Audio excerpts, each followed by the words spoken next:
प्रसाद जी जैन, श्रीमती ममता जी जैन, श्री प्रशांत जी जैन, श्रीमती दिव्या जैन, पारस जैन, भरत जैन एवं समस्त परिवार, मुंबई।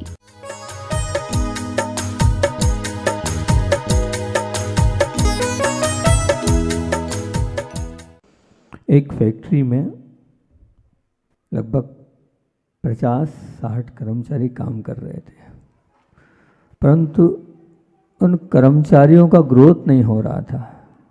तब उन्होंने अपने जो मुख्य अधिकारी हैं उनसे बात करी कि क्या कारण है कि हम लोगों का ग्रोथ नहीं हो रहा है, हम लोगों की तरक्की नहीं हो रही, क्या ऐसी कौन सी बाधा है।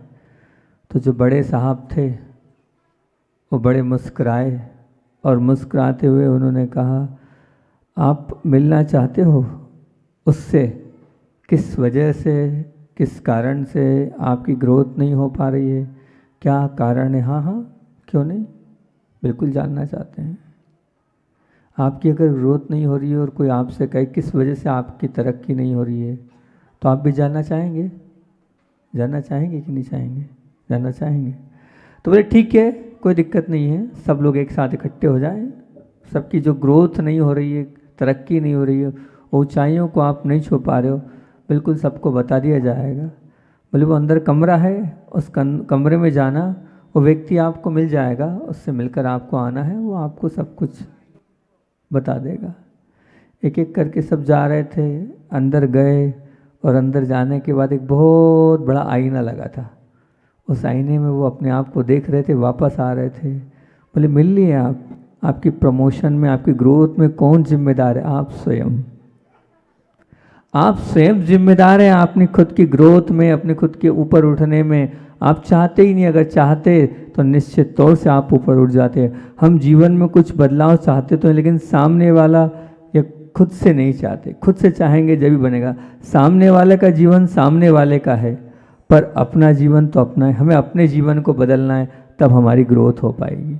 एक बहुत अच्छी आप लोग के मुख से एक भजन सुनता हूँ, हम ये ना सोचे हमने किया क्या है, हम ये सोचे कि हमने किया क्या है। तो ये विचार करें आपने किया क्या है। आप अगर अच्छा करेंगे तो ही तो आपकी ग्रोथ होगी। आपने अच्छा किया ही नहीं तो ग्रोथ होगी कहाँ से, हो ही नहीं सकती है। ग्रोथ की जिम्मेदारी हमारी स्वयं की है। कोई भी हमारे, कोई दूसरा ग्रोथ रोकने वाला नहीं है। हम स्वयं अपनी ग्रोथ को बढ़ा सकते हैं, ऊंचाइयों को छू सकते हैं, जीवन में तरक्की को प्राप्त कर सकते हैं। आज रविवार है, हमने सोचा पहले तो प्रवचन तो हमने तैयार किया, फिर हमें ऐसा लगा यहाँ आने के बाद कि रविवार को तो बड़ी भीड़ रहती है, इतने सारे लोग रोज़ नहीं रहते हैं, लेकिन प्रवचन तो हमें रोज़ करना पड़ता है, क्योंकि आप तो आज सुन रहे हो, लेकिन यहाँ मतलब ये जो आपके दीपक भैया हैं रोज़ भेजते रहते हैं। तो हमने सोचा क्यों ना ये 5-6 दिनों में जो प्रवचन हुए हैं और आप लोगों ने तो सुने नहीं होंगे, उनका थोड़ा पहले सार बता दूं, उन 4-6 प्रवचनों का जो हुए हैं, ताकि आप लोगों के पास भी वो बातें पहुंच जाएं जो बातें हमने पिछले 5-6 दिनों में करी थी। तो हमने पिछले जो रविवार है वो तो आपके सामने कहानी रखी ही थी, आप लोगों ने शायद सुनी होगी। फिर अगले रविवार फिर एक भक्त की कहानी हमने आप लोगों के बीच में रखी थी कि यहाँ उल्टा हो गया था, भगवान आ गए, भक्त ने बुलाया नहीं, और भगवान आकर बोला, क्या बोले, मैं तेरे मन में बैठना चाहता हूँ, मैं तेरे मन में वास करना चाहता हूँ। और शिष्य ने क्या कहा, नहीं भैया, मंदिर बना सकता हूँ, अलग से तीर्थ क्षेत्र बना सकता हूँ, पर आपको अपने हृदय में बिठा नहीं सकता हूँ। क्यों, मेरा मन ही इतना पवित्र नहीं है कि मैं आपको क्या बिठाऊंगा। भक्ति करना अलग है, श्रद्धा करना अलग है। तो यही बात थी, आप विचार करना आपका मन कैसा है। आप अपना मकान दिखा रहे हो, कपड़े दिखा रहे हो, गहने दिखा रहे हो, सब दिखा रहे हो, पर क्या मन को दिखा रहे हो क्या?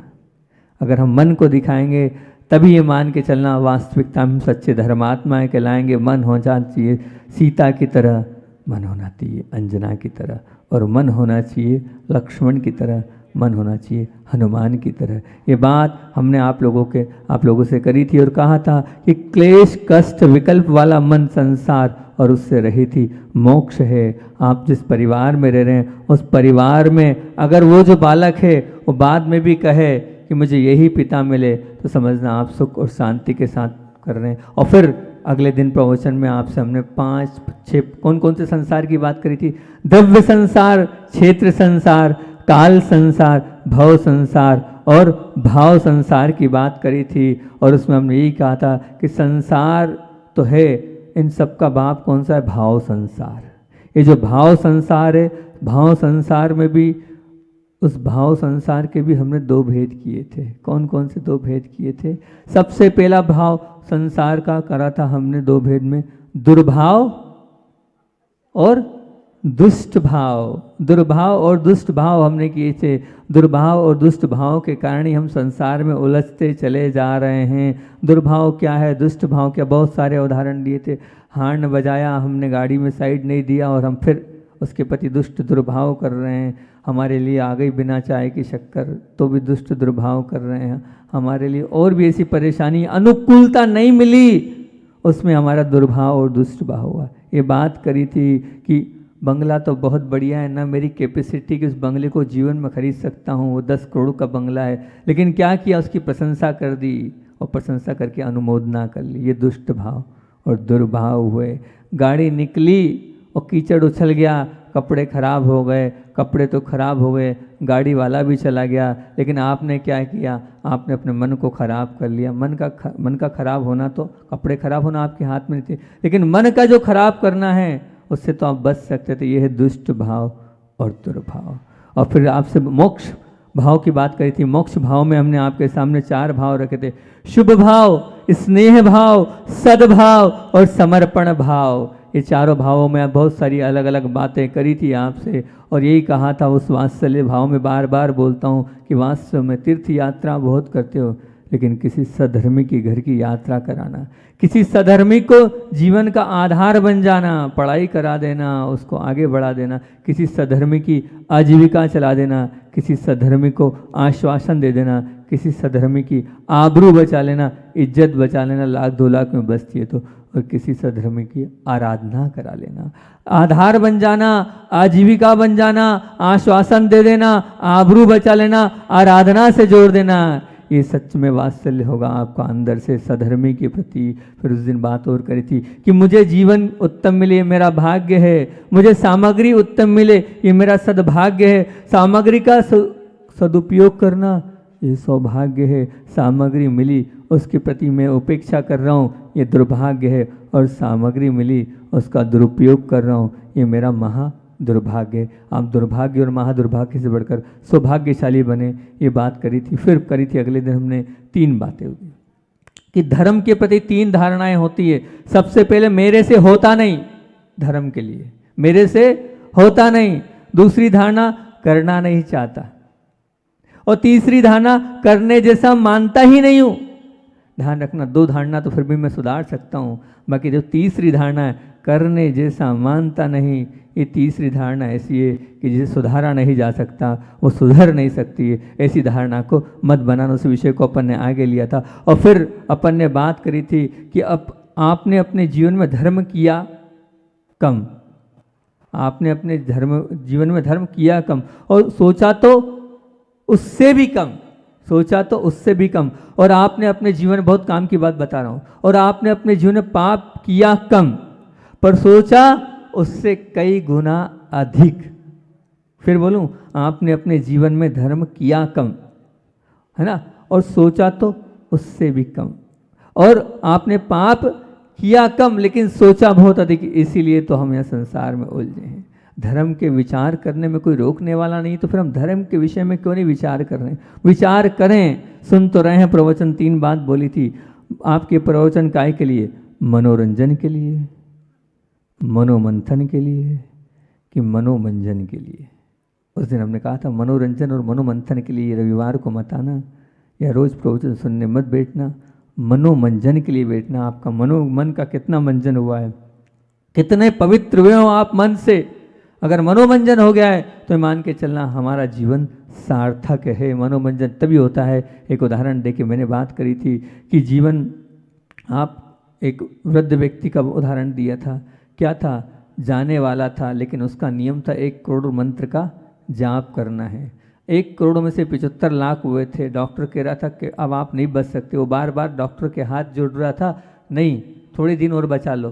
किस लिए? 25 लाख नमोकार मंत्र का जाप पूरा हो जाए। 25 लाख जो बचे हैं पूरे। ये है आपने आपको अपना जीवन किस लिए जीना है। उनको तो 25 लाख के लिए, मंत्र के लिए, पैसे के लिए नहीं, मंत्र के लिए जीना था। अब पहला प्रश्न उस दिन यही पूछा था कि आपको अपना जीवन किस लिए जीना है और आपको अपना जीवन कैसे जीना है। दूसरा प्रश्न ये था कि आपको अपना जीवन कैसे जीना है, तनाव में, आक्रामक में, या अधिकार की लड़ाई में लड़ना है। वो आपसे बात करी थी। और फिर 4 प्रश्न अंत में दिए थे कि कल सोच के आना, उन चारों का जवाब लेके आना कि जीवन में मुझे क्या करना है। पहली बात, जीवन में मुझे क्या करना है। पहली बात, जीवन में मुझे किसे क्या देना है। दूसरी बात, जीवन में मुझे किसे क्या देना है। दूसरी बात, जीवन में मुझे किसके साथ कैसे जीना है। तीसरी बात, और चौथी बात थी जीवन में मुझे किस काल के साथ जीना है, भूत में, वर्तमान में कि भविष्य में, किसके साथ जीना है। चारों बातों को बहुत अच्छे से बताया था और यही कहा था कि आप विचार करना मैंने क्या क्या दिया है और मैंने किसके साथ कैसा जीवन जिया है, कैसा मुझे जीवन जीना चाहिए। और मेरा जीवन ना भूत में होना चाहिए ना भविष्य में होना चाहिए, मेरा जीवन वर्तमान में होना चाहिए। ये बात अपन ने उस दिन करी थी। और फिर उसके बाद आप लोगों से बात करी थी अहंकार। 4 बातें उस दिन आपसे करी, 4 विकृतियाँ आपकी निकाली थी। आज महाराज जी ने वो बोली है कि अहंकार, आसक्ति, आग्रह और अधिकार। अहंकार में यही बात बोली थी कि क्या हुआ, दुर्योधन के अहंकार ने क्या दिया, विनाश, विद्वेष, उसके अलावा कुछ नहीं दिया। रावण की आसक्ति ने क्या दिया, विकार और विकृति दी। और सैनिक के आग्रह ने क्या दिया, वो नरक की वेदना, नरक के दुख, नरक के कष्ट दिए। और केकई के उस अधिकार ने क्या दिया, पश्चाताप और रुदन। ये बात अपन ने उस दिन आप लोगों के बीच में करी थी। और एक बात बहुत अच्छी बोली थी कि जो अधिकार के आकार में उलझ जाता है जीवन में ही वो अपने अंधकार को ले आता है। बस हम अधिकार के चक्कर में उलझे हैं, इसलिए हमारा जीवन क्या है, उजालेमय में नहीं है, अंधकार में उलझा हुआ है। और 3 बातें एक और बोली थी, क्या 3 चीज़ें हैं, आपको क्या चाहिए, सुविधा, सुरक्षा या सद्गति। क्या चाहिए आपको, 3 चीज़ें हैं। तो उसमें से सुविधा देने की ताकत पैसे की है, सुरक्षा देने की गारंटी पुण्य की है, लेकिन सद्गति देने की सामर्थ्य किसकी हैगी, धर्म की है। इसलिए अगर आप सदगति में जाना चाहते हो तो धर्म का साथ होगा, तभी आप सदगति में जाओगे, अन्यथा नहीं जा पाओगे। फिर एक अगले मस्ती का राज आप लोगों के बीच में रखा था। तो यही कहा था, एक छोटी सी महिला, मतलब छोटी सी मतलब गरीब महिला, और बड़ी प्रसन्न रहती थी। तो उससे पूछा क्यों प्रसन्न रहती है, तो उसने एक ही बात बोली थी, क्या मैं कंपेयर आपसे नहीं करती हूँ, मैं कंपेयर, तुलना अपने नीचे वाले से करती हूँ कि मेरे पास तो ठीक है, बहुत अच्छा मकान है, 1 कमरे का है, तो क्या हुआ, उनके पास तो फुटपाथ है। मैं कंपेयर आपसे नहीं करती हूँ, इसलिए प्रसन्न हूँ। आप लोग इसलिए अप्रसन्न हो, इसलिए दुख और कष्ट में हो कि कंपेयर आप बड़ों से करते हो, ऊंचों से करते हो। नहीं, कंपेयर करती भी हूँ आपसे, तो धर्म के मामले में, त्याग के मामले में, तपस्या के मामले में अगर कंपेयर करूँगी मैं, तो निश्चित तौर से 2 ही बात उन्होंने कंपेयर के लिए बोली थी।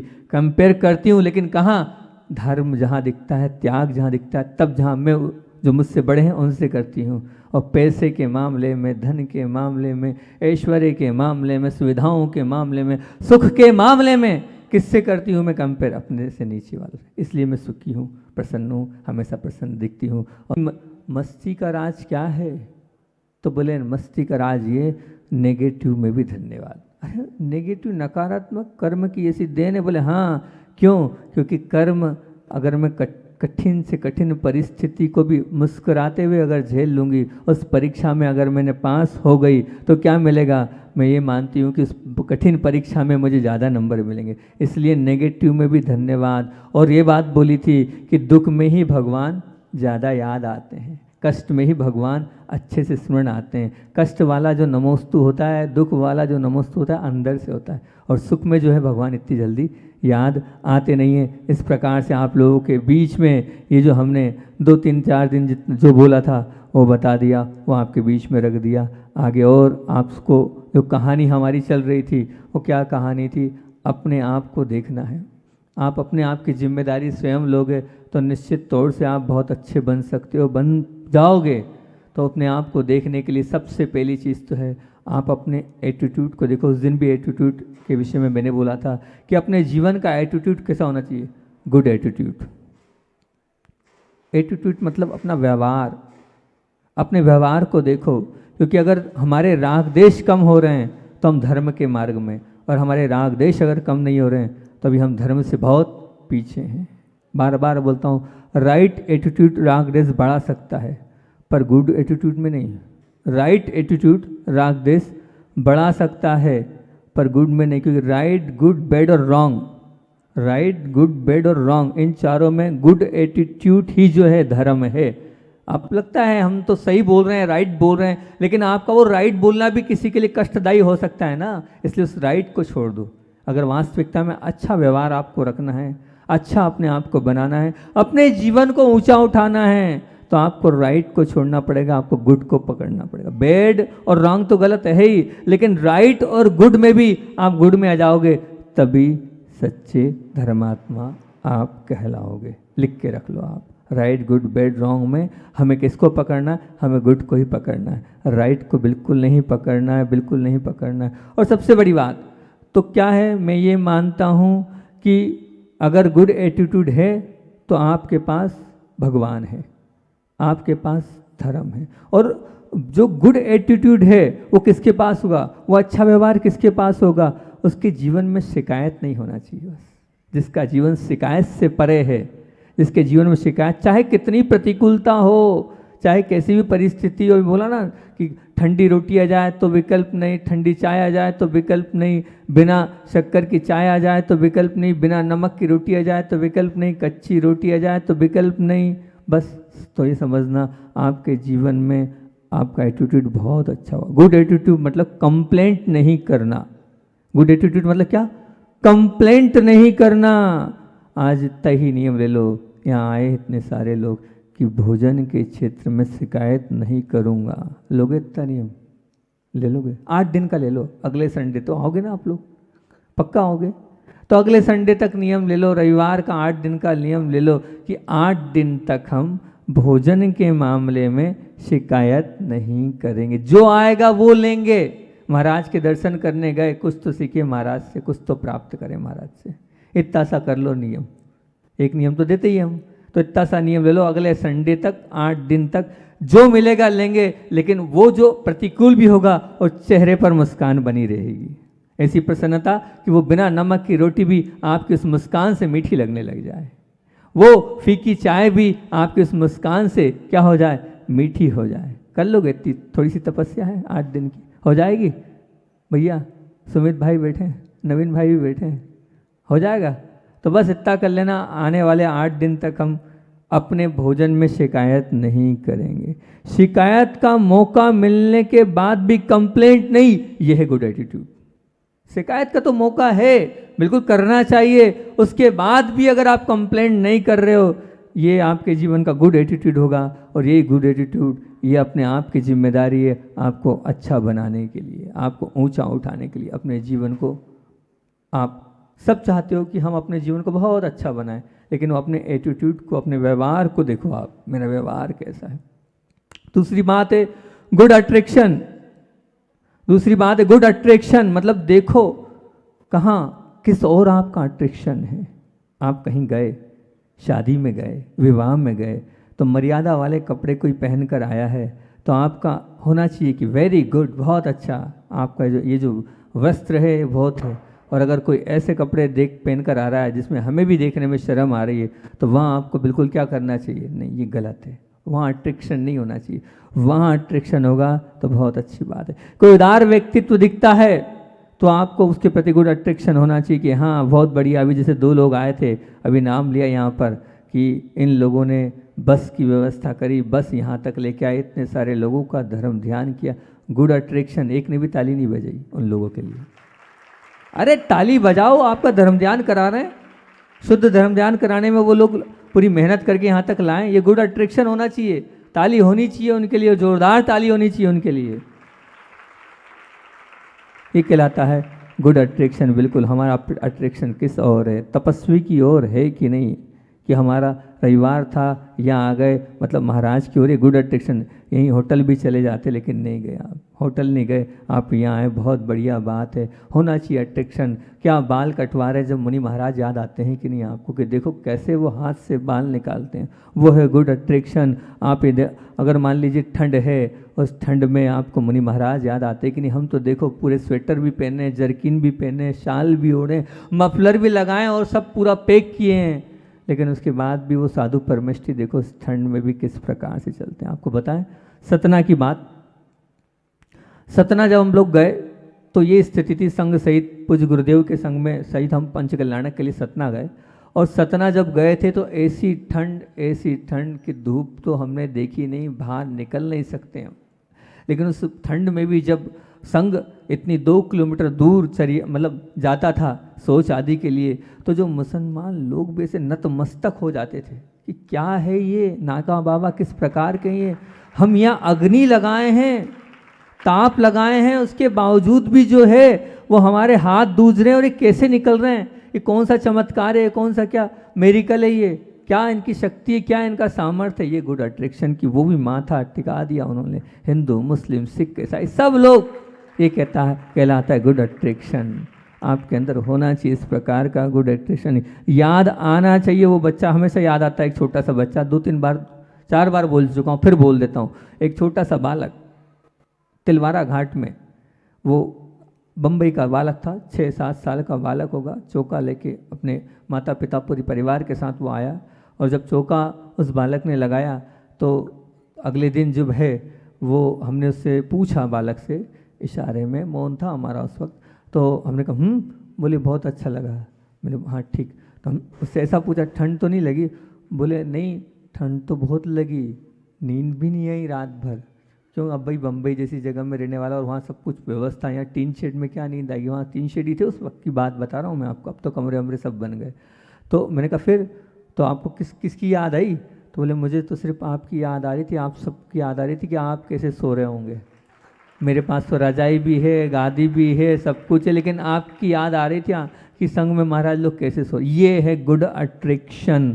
ऐसा अट्रैक्शन है कि नहीं, वो बच्चा ठंड में महाराज को याद कर रहा है। अगर ये उसको मम्मी याद नहीं, उसको पिताजी याद नहीं आए, लेकिन उसको साधु परमेष्ठी याद आए, जहाँ अच्छा दिखे और सोर अगर आपकी दृष्टि जा रही है तो वो बोलाता है गुड अट्रैक्शन। गुड अट्रैक्शन का मतलब सम्यक दर्शन, अच्छा दर्शन, देखने की इच्छा अच्छी हो, वो गुड अट्रैक्शन है। आपके जीवन में वो सम्यक दर्शन है कि नहीं, वो गुड अट्रैक्शन है। तो ये मान के चलना आप अपने आप को देख रहे हो, और अपने आप को देखते हुए फिर किसी की जिम्मेदारी नहीं है कि आप प्रोग्रेस क्यों नहीं कर रहे हो, अपने आप आपकी प्रोग्रेस होते चली जाएगी। आपकी प्रोग्रेस में आप स्वयं जिम्मेदार हैं और कोई जिम्मेदार नहीं है। अटेंशन टू गुड, तीसरी बात अटेंशन टू गुड। आप अटेंशन है कि नहीं, काय के लिए गुड आ रहा है, क्या आ रहा है, 10 लक्षण आ रहा है सामने, 10 लक्षण के लिए आप तैयार हैं, सचेत है कि नहीं, नहीं मुझे ये नहीं करना, मुझे ये नहीं पहनना, मुझे ये नहीं खाना, मुझे 10 लक्षण में महाराज जी पास जाना है,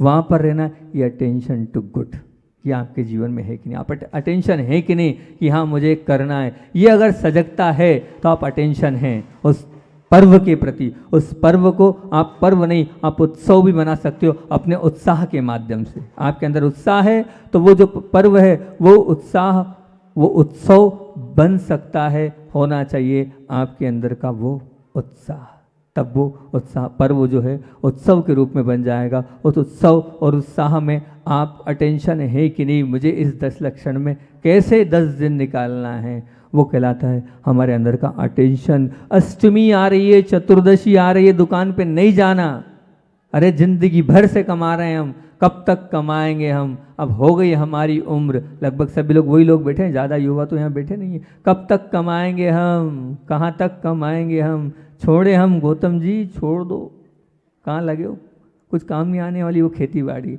तो अष्टमी चतुर्दशी के दिन तो कुछ नहीं, सुबह से लेकर शाम तक क्या करेंगे हम, धर्म ध्यान करेंगे। ये अटेंशन टू गुड, दुकान पर नहीं जाएंगे, ज़्यादा होगा तो दुकान ही बंद रखेंगे, क्या करना है, कहाँ बांध के ले जाना है, बिल्कुल साथ तो वही जाएगा, क्या अष्टमी चतुर्दशी को जो किया है वही साथ आपके जाएगा। ये है अटेंशन टू गुड, बिल्कुल ये मान के चलना। आप जहाँ आपको दिखे अच्छा दिखे, अटेंशन टू गुड। पूजन सामग्री तैयार करना, ये अटेंशन, क्योंकि हमें सबको देखना है, सबके प्रति क्या, सबकी पूजन कराना है, सबकी आराधना कराना है। तो उसके लिए मैं तैयार हो गया हूँ, सुबह 5 बजे से जा रहा हूँ, वहाँ क्या कर रहा हूँ, वहाँ द्रव्य सामग्री तैयार कर रहा हूँ। ये है टेंशन। मैं तो हूँ लेकिन मेरे माध्यम से सबका धर्म ध्यान करा रहा है अपने, लेकिन आपको अंदर से वो श्रद्धा नहीं है, वो आदर भाव नहीं है, वो अहोभाव नहीं है, वो अभिनंदन भाव नहीं है, वो समर्पण भाव नहीं है।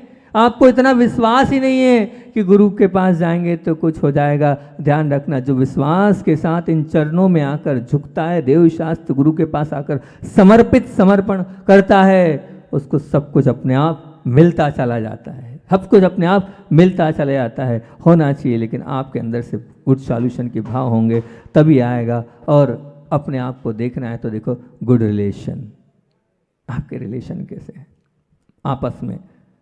आप रह तो रहे हो, लेकिन रह रहे हो आप कि बहुत अच्छे से रह रहे हो, जी तो रहे हो, लेकिन किस प्रकार से जी रहे हो।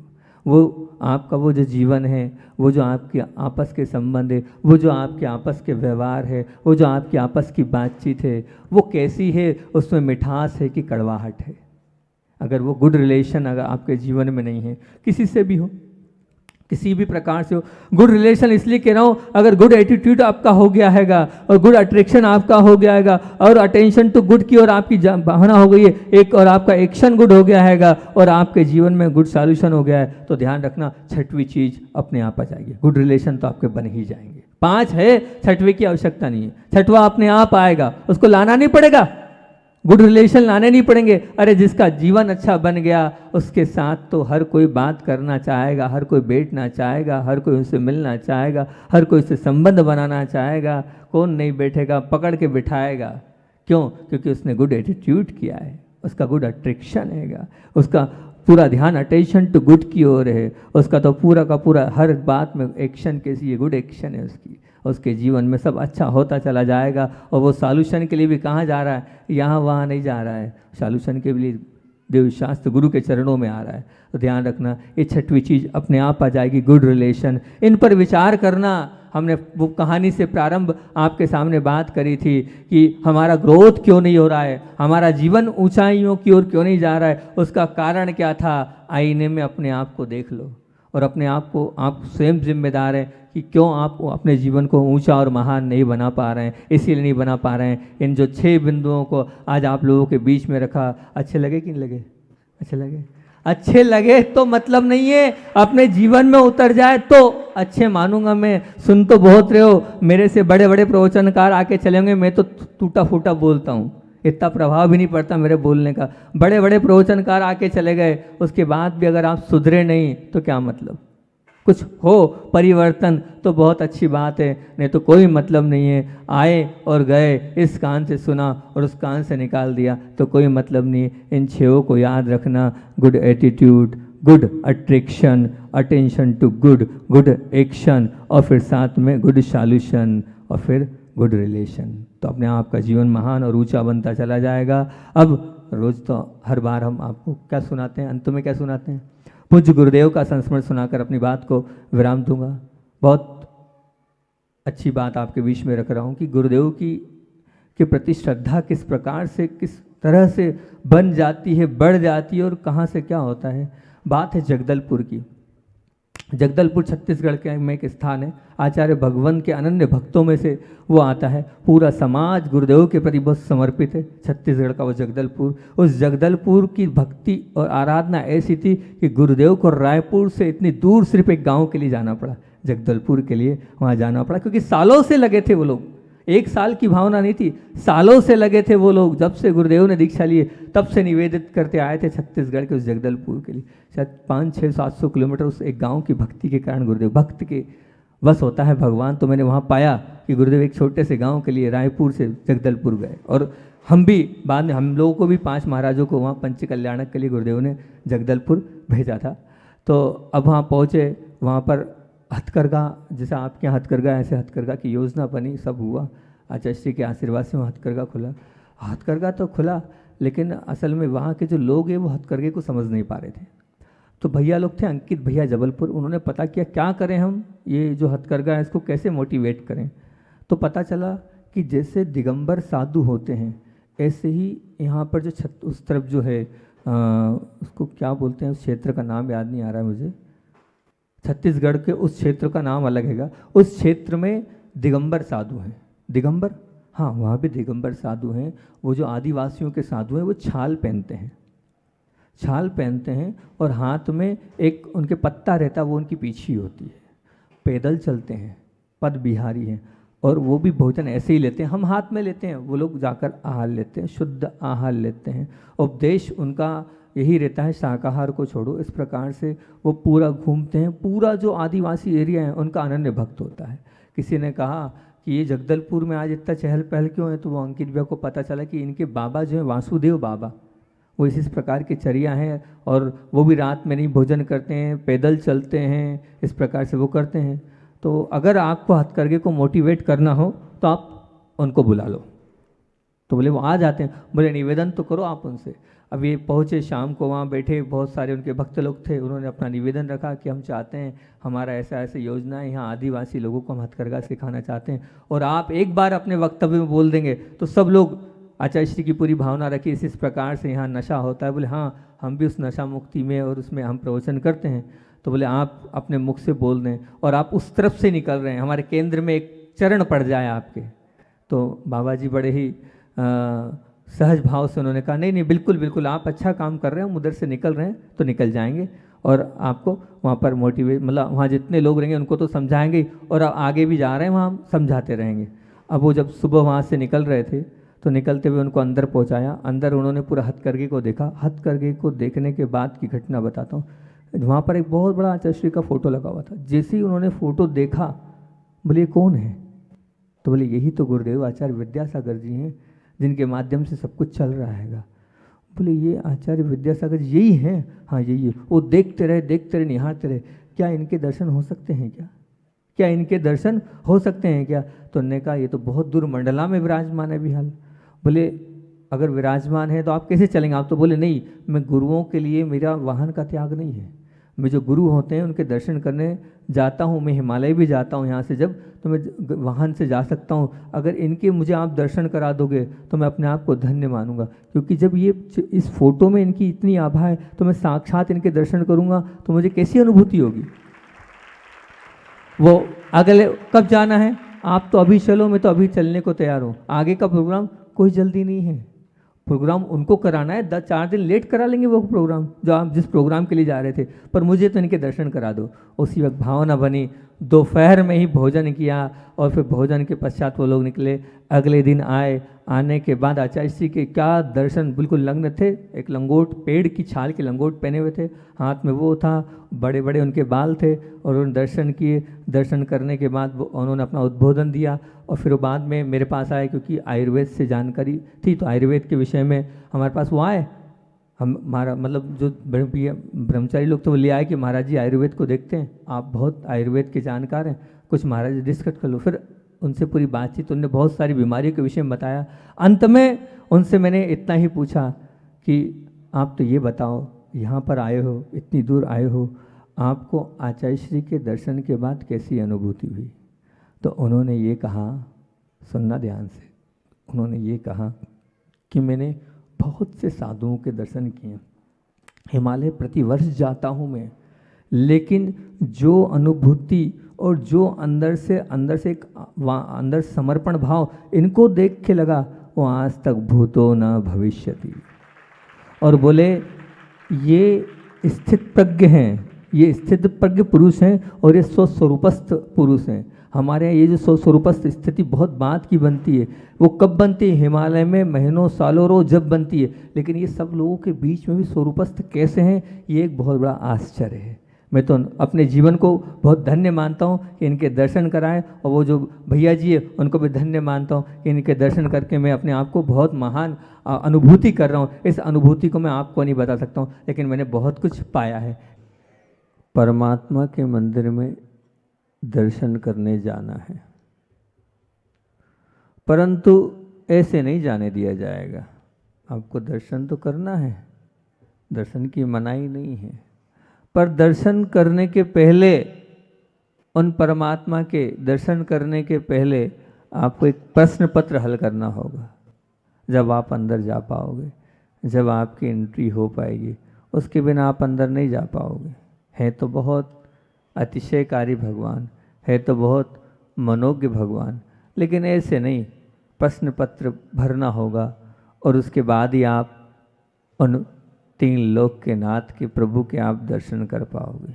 ठीक है, हम इतनी दूर से तो आए हैं, कहाँ कहाँ से लोग दूर दूर से आए हैं वो पार्श्वनाथ भगवान के दर्शन करने, वो बड़े बाबा के दर्शन करने आए तो हो, लेकिन प्रश्न पत्र पहले भरो। और प्रश्न पत्र में भी पास हो जाओगे तो ही अंदर जाने को मिलेगा, तो ही दर्शन करने को मिलेगा, नहीं तो अंदर दर्शन की एंट्री नहीं रहेगी। फेल हो गए तो अंदर आप नहीं जा पाओगे, अंदर एंट्री ही नहीं हो पाएगी आपकी। क्या है, कौन सा प्रश्न पत्र है, कितने प्रश्नों के उत्तर देने होंगे? ज़्यादा नहीं, 2 ही प्रश्न, 2 ही प्रश्न हैं। आप बस 2 प्रश्नों को हल कर लेना। इन 2 प्रश्नों को हल कर लोगे और अगर पास हो गए तो आपको अंदर जाने को मिल जाएगा। अच्छी बात है। 2 प्रश्न बता दो, कितने कितने नंबर के हैं? 50-50 नंबर के नहीं, एक प्रश्न 1 नंबर का है और एक प्रश्न 99 नंबर का है। एक प्रश्न 1 नंबर का है और एक प्रश्न 99 नंबर का है। ऐसे वो 100 नंबर का ही होता है पेपर, 100 का होता है ना। तो बोले 100 नंबर का ये पेपर है, एक प्रश्न 1 नंबर का है, एक प्रश्न 99 नंबर का है। बताओ कौन सा प्रश्न है? आप लोगों को दर्शन करना है, सच में दर्शन करना है। अच्छी बात याद आ गई। दर्शन के ऊपर पहले वो बता देता हूँ, फिर प्रश्न आपको बताऊंगा कि कौन से प्रश्न हैं। हम लोग मांगी तुंगी में थे, और मांगी तुंगी में थे तो वहाँ एक मांगी के पीछे एक बहुत बड़ी गुफा है। ऐसा सुनते हैं कि वो जो गुफा है, उस गुफा में बहुत विशाल प्रतिमा है। इतनी बड़ी प्रतिमा है कि उसके नाखून के ऊपर 108 श्रीफल चढ़ जाए, इतनी बड़ी वो प्रतिमा है। अब महाराज जी से हमने कहा कि भैया कहाँ है गुफा, पता तो करो, सब इतिहास में पढ़ने को मिल रहा है वो गुफा है, ये बहुत बड़ी गुफा है, अतिशय। और बोले अधर में है, प्रतिमा भी कैसी है, अधर में है। तो वहाँ गुफा तक अपन चलते हैं, देखते हैं क्या है। पहले महाराज जी गए, महाराज जी ने कहा हाँ रास्ता है, चलना है, पर वो गुफा ऐसी है अंदर तक तो हम नहीं जा पाए। 7 दरवाजे हैं, 7 दरवाजे में दूसरे एक दरवाजे तक गए, दूसरे दरवाजे तक हम नहीं गए। फिर हम महाराज जी के साथ हम भी गए आगे उस गुफा के लिए, वहाँ देखने के लिए गए, क्योंकि वो गुफा सामान्य तो थी नहीं। ये भी गए, बैठे हैं हमारे इंदौर वाले जो बैठे हैं, आप भी गए थे ना, वहाँ तक ले गए थे आपको, तो गए थे हाँ, उस गुफा तक ले गए थे ताकि वहाँ तक पहुँचे। तो हम लोग गए तो थे, लेकिन पहला दरवाज़ा पार किया, दूसरे दरवाजे में हमको लेट के जाना पड़ा। अब तीसरे दरवाजे में जाना तो था, लेकिन दलदल इतना था नहीं जा पा रहे थे। तो उसका इतिहास भी पता किया कि बोले अभी तक जो गया है वो वापस आया नहीं है। एक व्यक्ति थे भुसावल के, वो जो गए थे और वो बहुत बड़े इतिहासकार थे, उनको सबने मना किया, बोले जाएगी तो जाएगी, ये पर्याय चले जाएगी, लेकिन मैं जाऊंगा और वहाँ दर्शन करके आऊँगा। मैंने सुना है यहाँ पर्वत में प्रतिमा है। और वो पूरे भाव के साथ गए, 9 बजे गए और 3 बजे तक 4 बजे तक आए। सब लोगों ने सोचा गए, रोना धोना मच रहा था। वो वहाँ गए, उन्होंने अपना जो अभूतपूर्व दर्शन जो अंदर करके आए थे वो उन्होंने बताया, और उन्होंने ये उस चर्चा में पूरा लिखा। बोले मैं अंदर गया था, अंदर जाते ही मैं ऐसा भाव विभोर हो गया उन भगवान को देखकर। बोले अधर में भगवान है, विशाल चमकते मणि के वो भगवान है। आने की इच्छा नहीं थी, वहाँ द्रव्य सामग्री भी सजी हुई थी, खूब आराधना भक्ति मन लग रहा था। पर बाहर के लोग समझे कि मैं हूँ कि नहीं हूँ, इसलिए मैं वापस बाहर आया हूँ। और बाहर आए, और बाहर आने के बाद उन्होंने सब बताया, और उन्होंने कहा अब मुझे कहीं नहीं जाना, मैं वहीं रहूँगा, अपनी जिम्मेदारियों को पूरा करके भुसावल से आऊँगा। अब ये उन्होंने बोला, लेकिन योग संयोग की बात है, वो गए और जाने के बाद उम्र तो लिखी नहीं है कि आ सकते हैं, वो आ नहीं पाए, उनका जो है स्वर्गवास हो गया। लेकिन उन्होंने अपने जीवन में अपनी उसकी उस पूरी घटना में बताया कि विशाल प्रतिमाएं, बहुत प्रयास किए गए। वहाँ के जो प्रमुख हैं वो गए थे एक बार, तो एक बड़ा सर्प आया और उसने कहा वापस जाओ।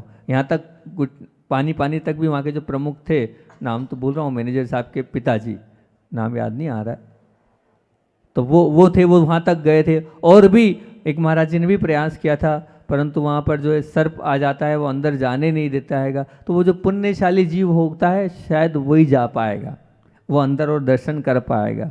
हमने तो तीसरे गेट, 7 दरवाजे हैं, तीसरे दरवाजे तक हमने जाने का प्रयास किया था। आगे बहुत जीव राशि दिख रही थी क्योंकि पूरा दलदल सा था, तो हम आगे थे। हमने कहा महाराज जी आगे जाना ठीक नहीं है अपना, लेट के गए थे, उसमें भी ऐसे सरकते सरकते गए थे वहाँ तक हम, और गए नहीं। तो ऐसी भगवान के दर्शन करने की भावना हो तो उसके लिए कितने प्रश्न हैं? 2 प्रश्न। 2 प्रश्न में पहला प्रश्न 1 नंबर का और दूसरा प्रश्न 99 नंबर का। तो पहला प्रश्न कौन सा है?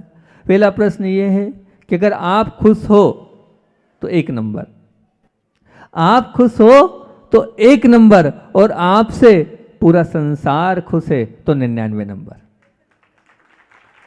आप खुश हो तो 1 नंबर, और आपसे पूरा संसार खुश है। संसार से तात्पर्य पूरा संसार नहीं, जो आपके साथ रहते हैं वो लोग, जो आपके चिर परिचित हैं वो लोग, वो खुश है तो 99 नंबर। एक भी नहीं जा पाया दर्शन करने, एक भी नहीं जा पाया दर्शन करने, वो तो खुश रह सकता है, मैं तो खुश रह सकता हूँ, खुशी आपके पास है, लेकिन सब खुश है कि नहीं आपसे? ये बहुत बड़ी बात है। पूछो अपने आप से, जो आपके परिचय में आने वाले कितने लोग आपसे खुश हैं? आपके घर में रहने वाले माता पिता बेटा, जो भी आपके हैं साथ में, या जिस ऑफिस में आप काम करते हो, या जिस दुकान पर आप रहते हो उसमें जितने नौकर हैं कि नहीं? आप खूब धर्म तो आपने खूब किया है, परंतु आपसे खुश रहने वाले कितने लोग हैं? ये प्रश्न है। अगर आपसे खुश रहने वाले सब हैं तो मैं मानता हूँ उस गुफा में आप भी चले जाओगे, जिस गुफा की मैं आपसे बात कर रहा हूँ, आप भी बिल्कुल चले जाओगे, रास्ता आपको भी मिलता चले जाएगा। क्योंकि मेरा व्यवहार सबके साथ क्या है ये नहीं, उसका व्यवहार मेरे साथ किस प्रकार का, आपकी ये धारणा नहीं। मैं ये कहता हूँ नहीं, आप ये देखो कि मेरा व्यवहार सबके साथ क्या है, उसका व्यवहार कैसा भी, उससे मुझे कोई लेना देना नहीं। वो कैसा मुझके मेरे साथ बिहेव करता है उससे मुझे कोई भी किसी भी तरह की मन में शंका को आशंका को रखना ही नहीं। बस मुझे मेरा व्यवहार कैसा रखना ये देखना है। ये देखोगे तो बहुत अच्छी बात है। खूब धर्म कर रहे हो आप, खूब पूजन कर रहे हो आप, खूब प्रतिमाओं का पालन कर रहे हो आप, खूब रात्रि पानी, रात्रि जल, रात्रि भोजन का त्याग कर रहे हो, पर ध्यान रखना आपके बहू से, आपके बच्चों से आपके लिए क्या है, वो आपसे खुश है कि नहीं, इस पर विचार करना। वो अगर खुश हैं तो बहुत अच्छी बात है। कभी आप अपने नौकर या अधीनस्थ से पूछा आपने कि भैया तुम्हारी इतनी सी प्रकार में इतना बड़ा घर चल जाता है क्या? इतनी सी प्रकार में तनख्वाह में इतना बड़ा घर चल जाता है क्या?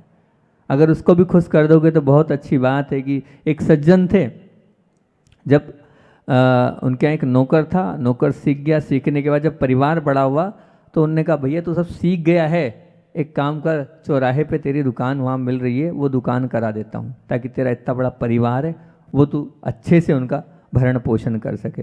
है, दूसरों को खुश करने का तरीका यही होता है। अपनी दुकान पर सीखा, अपनी सब कुछ उसने सिखाया और दूसरी दुकान पर बिठा दिया। इतनी ताकत होना चाहिए। अगर ये है तो मान के चलना सब खुश है। तो भगवान के जगत का पेपर आपसे मैं पूछ रहा हूँ, भगवान के दर्शन करने की बात कर रहा हूँ, तो तुम खुश 1 नंबर और सब खुश 99 नंबर। तुम खुश 1 नंबर और सब खुश 99 नंबर। सबको खुश करना है तो 5-6 चीज़ें आपके बीच में रखता हूँ। सबसे पहली बात तो सी the best. C the best मतलब क्या? अच्छा देखो, अच्छा देखो। आप अच्छा देखते चले जाओगे तो सबको खुश रखोगे। गलती नहीं देखना, गलती मेरे में भी है, जगत का कोई जीव नहीं जिसमें गलती नहीं हो। आप क्या देखते हो? अच्छाई की गलती। अच्छा एक बात बताओ, बगीचे में गुलाब का पेड़ हैगा, आप बताओ वो जो सैकड़ों हजारों कांटों के बीच में भी वो फूल दिखता है तो आप क्या बोलते हो? कांटों का पेड़ कि गुलाब का पेड़? देखो सही सही जवाब देना, है ना? ठीक है ना? काय का पेड़ बोलते हो? गुलाब का पेड़। बहुत अच्छी बात है। मान लीजिए एक सोने की खदान है, वो इतनी बड़ी खदान है और उस खदान में क्विंटलों में से कितना सोना निकलता है? बोले 1 या 2 तोला। उसको किसकी खदान बोलते हो? सही सही बोल रहे हो ना? सोने की खदान। बहुत अच्छी बात है। वो गंगा की नदी है, बहुत पवित्र है, पावन है, है, लेकिन उसमें जो है मुर्दे भी हैं, उसमें गंदगी भी है, उसमें कचरा भी है, सब भी है। उसको आप पवित्र बोलते हो क्या? पवित्र? पवित्र। बड़े समझदार हैं यहाँ के लोग तो। पवित्र बोलते हो मतलब जो ज़्यादा है उसको मतलब जो ज़्यादा है उसको नहीं बोल रहे हो आप, है ना, जो ज़्यादा है उसको नहीं बोल रहे हो आप। नहीं, आपने वहाँ पर फूल में बोला, आपने कांटे में बोला कि कांटे, क्या बोला आपने? फूल बोला। इधर भी आपने वो 1 तोला 2 तोला 1 क्विंटल से निकल रहा है, आप क्या बोल रहे हो? सोने की खदान बोल रहे हो। इधर भी कितनी गंदगी पड़ी हैगी, आधे से ज़्यादा जल जो है अपवित्र है, लेकिन आप क्या बोल रहे हो? मतलब जो ज़्यादा है उसको आप नहीं बोल रहे हो। जब ज़्यादा कांटे वाला पेड़ को आप गुलाब का पेड़ बोल रहे हो, कांटे का पेड़ नहीं बोल रहे हो। मिट्टी के इतने बड़े ढेर को भी आप सोने की खदान बोल रहे हो, और गंगा का इतना गंदा पानी होने के बाद उसको पवित्र बोल रहे हो। तो कोई अगर हमारा सधर्मी है, उस भाई में कुछ अगर आपको दिखती भी बहुत सारी गलतियाँ, उन गलतियों को क्यों देखते हो? उसकी एक आध अच्छाई तो देखो, उसकी एक आध अच्छाई तो देखो। मेरे बेटे में क्या अच्छाई है, मेरी बेटी में क्या अच्छाई है, मेरी बहू में क्या अच्छाई है, मेरे पिताजी में क्या अच्छाई है, वो अच्छाई क्यों नहीं देख रहे हो आप? मेरे नौकर में क्या अच्छाई है, मेरे सेठ में क्या अच्छाई है?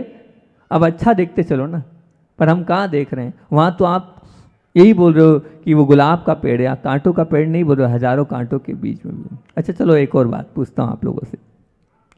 जब आप भगवान के लिए कोई पत्थर, मान लो आपको भगवान बनाना है, तो वो जो भगवान है उससे पत्थर, उस पत्थर से भगवान बनना है, तो क्या करते हो आप? उस पत्थर की पूजा करते हो कि नहीं?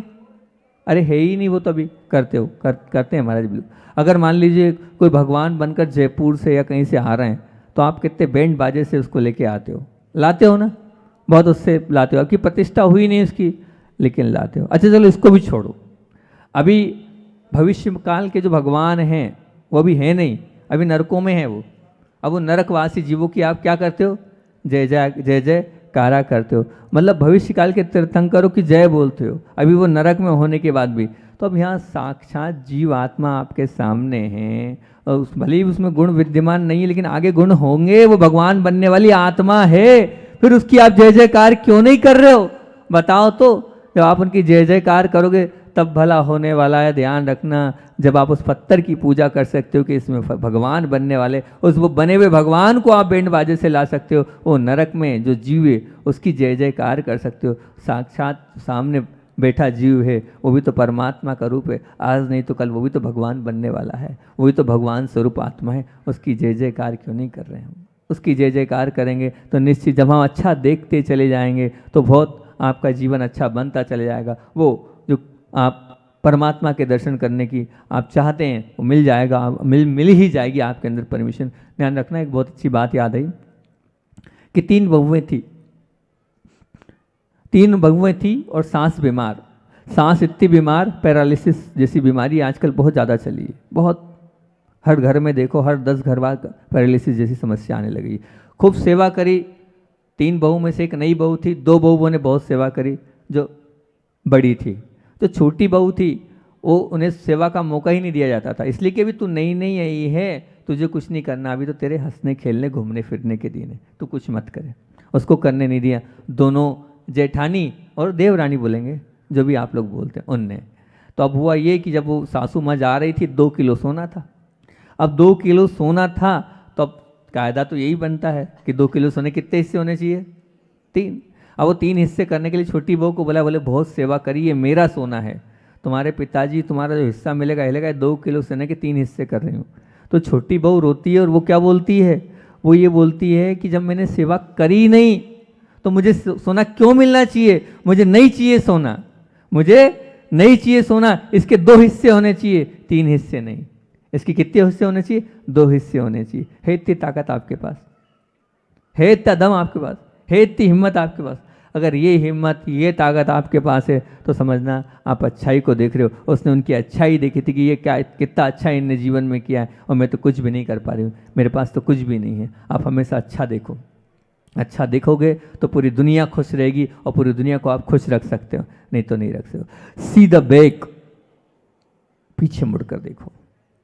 सीधा बैक मतलब पीछे मुड़कर देखो, अपने बचपन को देखो कि मेरे माता पिता थे, मेरे वो गुरु थे, कितने उपकारी थे, उनका कितना उपकार है कि उनके उपकारों के कारण मैं यहाँ हूँ। अपने भूतकाल को याद करो कि किस किस ने मुझे क्या क्या किस प्रकार से यहाँ तक पहुँचाया है, कितना प्यार मुझे दिया है जब जाके मैं आया हूँ। आप जब पीछे मुड़कर देखोगे तो निश्चित तौर से आप अपने जीवन में उत्कृष्टता प्राप्त कर पाओगे। अपने माता पिता को जाओ, मैं बार बार बोलता हूँ, उनके चरण की सेवा करो, और उनको उनके भूतकाल का जो किया है उनका उपकार चुकाओ।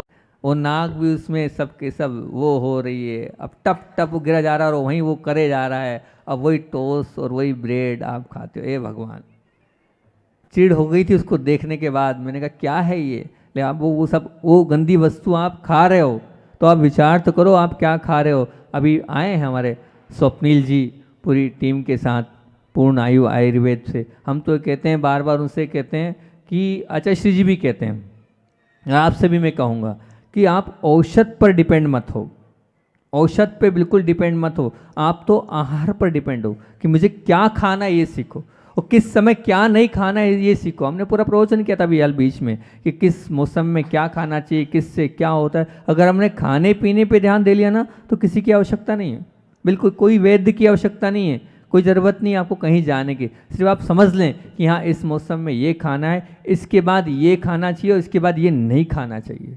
इतना विवेक अगर हमारे अंदर आ गया तो डाइटिशियन बैठी है आपके बीच में एलोरा से, तो ये अगर हमारे मन में और हमारे अंतरंग में उतर गया तो कोई किसी की ज़रूरत नहीं है, कोई डॉक्टर की ज़रूरत नहीं है, कोई वैद्य की ज़रूरत नहीं, किसी की भी आवश्यकता नहीं। अपने आप सब अच्छा और आपका भला होता चला जाएगा, होगा ही, ये बात निश्चित मान के चलना। पूर्ण आई की पूरी टीम आई है, पूरे लोग आए हैं, गौरव भाई भी आए हैं और स्वप्निल जी भी आए हैं और भी बहुत सारे हमारे खनिया धाना वाले डॉक्टर्स भी आए हैं और औरंगाबाद आसपास के सभी डॉक्टर्स सभी वैद्य आए हैं, सेवा भाव के साथ आए हैं और इस भाव के साथ आए हैं कि सभी हमेशा स्वप्निल जी आते हैं और एक ही आशीर्वाद मांगते हैं, महाराज जी ये आशीर्वाद दो कि सबको स्वस्थ कर सकूं, और कोई आशीर्वाद नहीं चाहिए। मैं आपको बताऊं कि जब बंडी मामोरा से मेरा नेमावर से जब बंडी मामोरा के लिए बिहार हुआ तो हुआ ये कि धूप में 12 बजे हम चले तो मेरे पूरे पाँव में दोनों पैर में छाले आ गए, पूरा पैर इस प्रकार से हो गए थे कि एक कदम भी आगे चलते नहीं बन रहा था। अब सभी वैद्यों ने कहा कि वो छाले फोड़े जाएंगे, उसमें जो पस है वो निकाला जाएगा, ये होगा वो होगा। स्वप्निल जी बासुदा में थे, उनको जैसे ही पता चला तुरंत के तुरंत, उनको पता चलना चाहिए कि यहाँ पर ये महाराज जी अस्वस्थ हैं, और तुरंत आए, उन्होंने कुछ अपने औषधियाँ वगैरह बताई और वो औषधि बताई और वो औषधि बताई जो डॉक्टर बोल रहे थे। अब गए महाराज जी को 15 दिन इसी प्रकार से रहना पड़ेगा, वहीं बाजू में आहार करने से एड़ी के बल पर हमें टिक टिक के जाना पड़ता था, इतने छाले हो गए थे। उनकी औषधि सिर्फ 2 बार लगाई मैंने और ठीक हो गया मैं, 2 बार स्वप्निल जी की औषधि लगाई और ठीक हो गया मैं। ये चमत्कार उनकी भावनाओं का था, अंदर से उनके साथ साथ जो अंदर की वो पावर है कि नहीं महाराज आप ठीक हो गए, आप विश्वास के साथ लगाओ, बिल्कुल ठीक हुआ। जब भी मुझे कुछ होता तो मैं बोल देता हूँ, यहाँ तक कि आपको बताएं आचार्य श्री जी कुंडलपुर से, रेली से कहाँ आए मालूम आपको? रेली से कहाँ पर आए थे? कहाँ आए थे? आपके ही महाराष्ट्र में चातुर्मास करने, शिरपुर। वो किसके कारण आए थे? स्वप्निल जी के कारण, उनकी पूरी पूर्ण आयु की टीम के कारण आए थे। ऐसी वैयावृत्ति करी, ऐसी वैयावृत्ति करी कि ऐसा स्वस्थ कर दिया उन्होंने और वो यहाँ तक आए। क्योंकि कारण ये है कि वैद्य तो है लेकिन वैद्य की अंदर की पावर और अंदर की भावनाएं काम करती है। अगर उसका मन पवित्र होता है तो निश्चित तौर से सब कुछ अच्छा होता चला जाता है। और मन में अगर लोभ है, लालच है और सम्मान के भाव हैं, बहुमान के भाव हैं तो कुछ नहीं हो पाता है। तो ऐसे पूर्ण आयु से लोग जुड़े हैं जो सेवा भाव के साथ लगे हैं। आचार्य श्री जी यही कहते हैं कि शिक्षा में और दूसरा इसमें आयुर्वेद में कभी भी धन नहीं आना चाहिए, और ये जो है ये धन के लिए भाग नहीं रहे, ये सिर्फ हम लोगों के साधुओं के आशीर्वाद के लिए भाग रहे हैं। इसलिए पूर्ण आयु के लिए लोग जाते हैं और ठीक हो जाते हैं। श्रद्धा के साथ आप भी मानोगे तो निश्चित तौर से वो जो बता रहे हैं वैसी औषधि लोगे तो ठीक होते चले जाओगे। तो अपनी बात चल रही CB4, आप चिंतन करो, मंथन करो कि हम जो कुछ कर रहे हैं, अगर कुछ खाया भी हमने तो उसका क्या परिणाम है होगा आगे जाकर। किसी गरीब को मना करने के पहले भी 100 बार सोचो, मैं इस गरीब को मना कर रहा हूँ तो क्या मेरे पास है।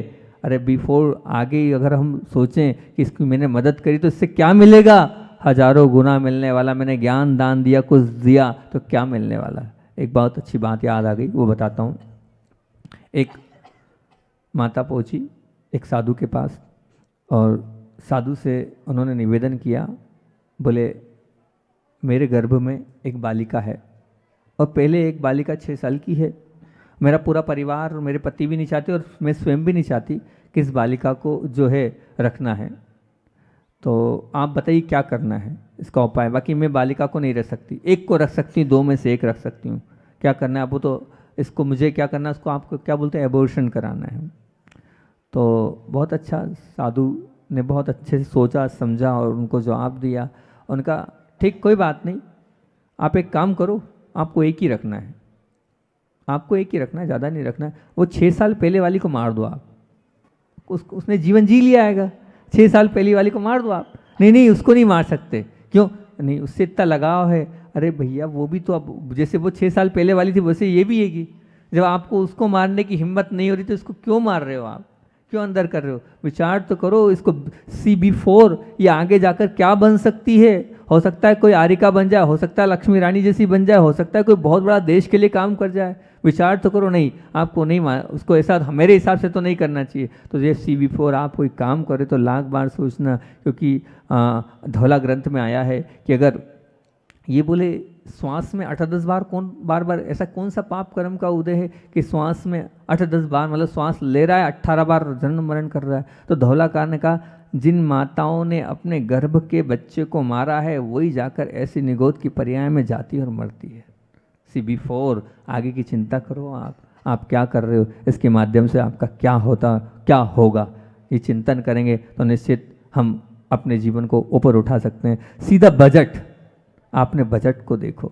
आज आप सब तो देख रहे हो लेकिन अपना बजट नहीं देख रहे हो। जीवन में कुछ इच्छाएं हुई नहीं, बस पूरा करना है, उस कर्जा लेकर पूरा करना है। अपनी जान दुख में जाए तो चले जाए, पर हमें करना है। मोबाइल चाहिए तो 30,000 का ही चाहिए, 5,000 के काम नहीं चलेगा। हम क्या करते हैं, हम ले लेते हैं, क्या ले लेते हैं, लोन, और ले लेते हैं और भी बहुत सारी गाड़ियाँ लेना है। तो ये सीधा बजट आप देखो तो दूसरों को खुश करना तो, लेकिन कैसे खुश करना है ये भी विवेक के साथ समझना होगा। नहीं समझोगे तो कोई मतलब, सुन तो रहे हो आप लेकिन सुनने के बाद मानना भी, मानने से मतलब ये पानी का बर्फ में बदल जाना ये फिजिकल चेंज है, और दूध का दही में बदल जाना ये केमिकल चेंज है।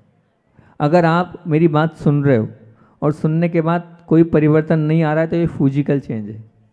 बस अभी थोड़ा बहुत अंतर पड़ेगा, थोड़े बहुत ठंडे गर्म हो गए। और केमिकल चेंज तो ये कि नहीं आप कहो कि नहीं महाराज जी हम पूरे चेंज हो रहे हैं, बिल्कुल 99 नंबर लेके आएंगे, सबको खुश कर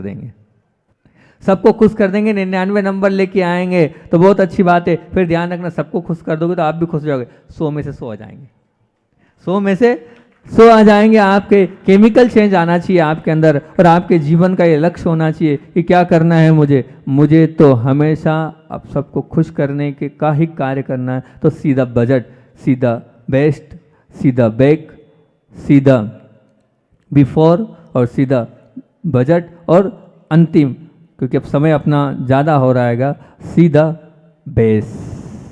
अपना बेस देखो आप ये देखो कि जीवन का लक्ष्य क्या है, मुझे कहाँ जाना है, और मैं वहाँ जा पाया हूँ कि नहीं, वहाँ पहुँच पाया हूँ कि नहीं, और मैं वहाँ कब पहुँचूँगा, इसका चिंतन करो, इसका मंथन करो कि मैं वहाँ पहुँच पा रहा हूँ कि नहीं। हम जीवन बिना उद्देश्य के जी रहे हैं, हमारे जीवन का उद्देश्य है कि नहीं, हमारे जीवन का लक्ष्य है कि नहीं। हमारे जीवन का लक्ष्य बने तभी हम ऊंचाइयों तक पहुँच पाएंगे, अन्यथा वहाँ तक हम नहीं पहुँच पाएंगे। और आचार्य भगवान का संस्मरण सुनाकर, क्योंकि ये बात तो और बहुत बड़ी थी लेकिन समय आपका हो गया हैगा, बल्कि ज़्यादा ही हो रहा हैगा। आचार्य जी का संस्मरण सुनना है, नहीं सुनना है, सुनना है। छोटी सी बात रख देता हूँ आचार्य भगवान की, कि आचार्य भगवान का रामटेक से बिहार हुआ मोह गांव की ओर, और मोह गांव में एक छोटे से स्कूल विद्यालय में गुरुदेव रुके, और रुकने के बाद ऐसा था कि वो जो विद्यालय था ऊपर छप्पड़ पर थी, ठंड का माहौल था, अब ठंड लग रही थी, मध्य प्रदेश की ओर ठंड ज़्यादा ही लगती हैगी। तो अब सभी व्यवस्था तो कर दी, व्यवस्था करने के बावजूद भी ठंड तो लगेगी, ऊपर छप्पर है तो भी।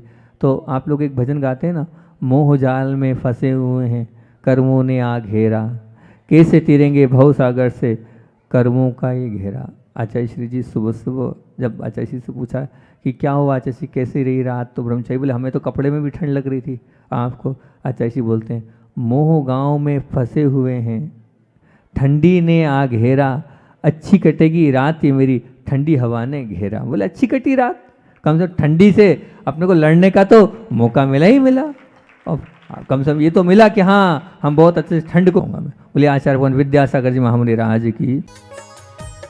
इस कार्यक्रम के पुण्यार्चक थे श्री राजेंद्र प्रसाद जी जैन, श्रीमती ममता जी जैन, श्री प्रशांत जी जैन, श्रीमती दिव्या जैन, पारस जैन, भरत जैन एवं समस्त परिवार, मुंबई।